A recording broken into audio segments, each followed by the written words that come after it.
Let's look at creating a wet wash with a single color with our watercolor pencils.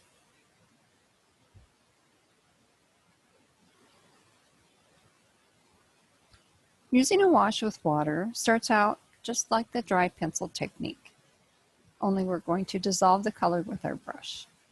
So we basically start off creating our shape, locating the big shape we know of the cherry tomato, preserving the highlight, and adding color to the body of it.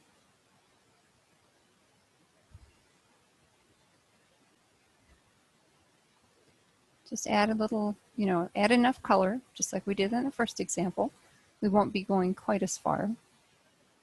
Adjust the shape as needed. We won't be adding the stem yet. That we will do last. We'll use the same dry pencil technique for that. So now we're ready for water. Water control is essential to this technique, so I always like to test my brush. You'll learn this with practice. What is the right amount of water in your brush? Just relax, play with it. In time, you'll get a good idea of how much. Basically, we are dissolving the dry pencil with our brush, and you notice that I was wiping off any excess color right on my paper towel. You can use a terry cloth for this too, recycle is always good. So I'm just basically pushing and pulling color around on the surface of this paper.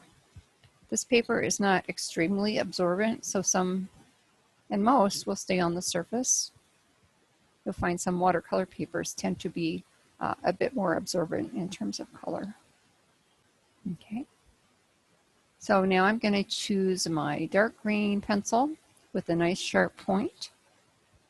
I want to keep that same look of crispness. We'll show you how to paint a stem in the painting from a palette example. I'm going to keep this simple and not add any further color as we did with the dry pencil. So there you have it. It's very simple. Wait for a wet wash to dry before you add anything else. Thanks and happy painting.